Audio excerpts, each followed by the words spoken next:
Olá, alunos das turmas do segundo ano. Professor Rubens, de Física. Depois desse período que estivemos aí em recesso, estamos de volta e, como eu já tinha dito, com um novo conceito, um novo conteúdo. Vamos começar o estudo dos gases. Mas os alunos têm uma tendência a confundir gás com estado gasoso. Vamos ver se existe realmente uma diferença entre gás e estado gasoso. Observa comigo, pela definição, o que é um gás, o que é um estado gasoso? Ou seja, em primeiro lugar, nós temos que saber essa diferença entre estado gasoso e gás. O estado gasoso é um estado físico da matéria, Ou seja, um corpo no estado gasoso pode se tornar líquido por condensação, que é a passagem de gasoso para líquido. Alguns chamam de liquefação também. Pode até virar um sólido, por sublimação reversa, já que a sublimação é feita no sentido contrário. Mas isso só ocorre apenas por variação de temperatura, não por outros motivos. Já o gás é uma condição do corpo, e esta condição não pode ser alterada apenas por variação de temperatura. Tem que haver uma variação de uma outra grandeza, chamada pressão. E essas duas têm que variar de maneiras proporcionais, para que o gás possa ter as suas condições variadas. Ok? A gente vai ver daqui a pouco que condições são essas. Outra grande diferença entre o estado gasoso e o gás é que o gás é extremamente volátil e uma porção de vapor d'água não é tão volátil. Vamos pensar na seguinte situação. Eu tenho um bujão de gás e tenho uma panela com água fervendo. Se esse bujão de gás começar, esse bujão de gás aqui começar a vazar, o que vai acontecer? O recinto onde ele estiver rapidamente vai se tornar com o cheiro do gás. Já uma panela com água fervendo, você já não sente tanto. Talvez não sinta até nada.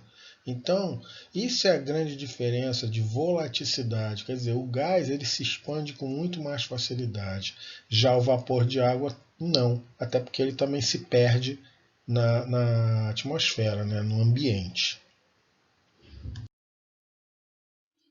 Variáveis de estado de um gás. Quais são as variáveis de estado de um gás? As variáveis de estado de um gás são 3.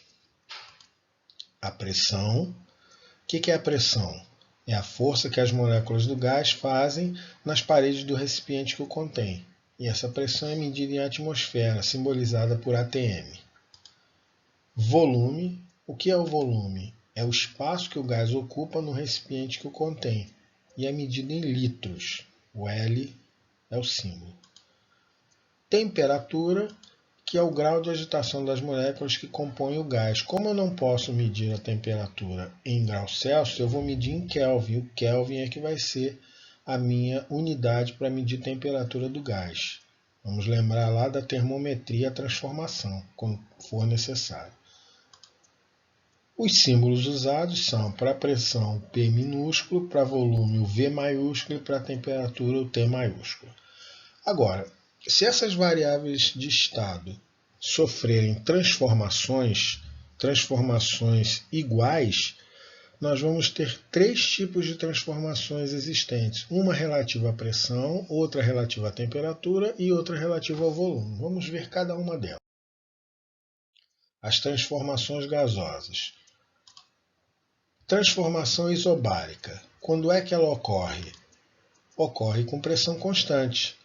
Então, a pressão não aparece nesta fórmula. O volume é diretamente proporcional à temperatura em duas situações, 1 e 2.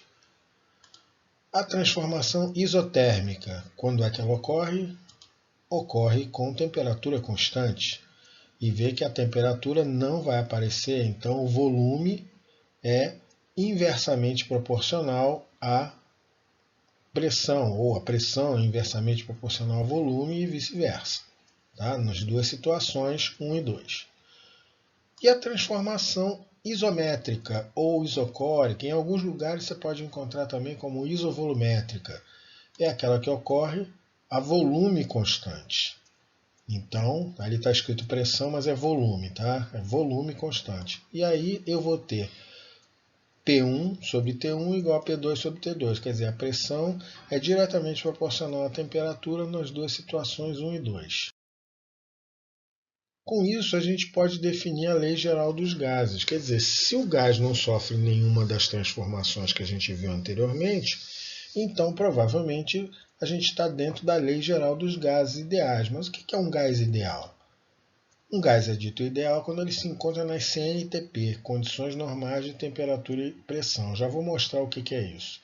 E que somente é conseguido em laboratório. Então, em laboratório é mais fácil conseguir essas condições, porque todos os elementos têm que ocorrer ao mesmo tempo. Tá? E aí, a lei geral, nesse caso, quando você não tem um gás sofrendo nenhuma transformação, então a gente pode definir matematicamente a lei dos gases ideais, que é essa aqui. Ou seja, você pode ver que aí nessa fórmula, nas situações 1 e 2, né, situação inicial e final, como você quiser, não tem nada aí de repetindo, né? Não é a mesma pressão, não é o mesmo volume, nem a mesma temperatura. E para quem quiser saber, né, eu coloquei aqui o que é a CNTP, as condições normais de temperatura e pressão.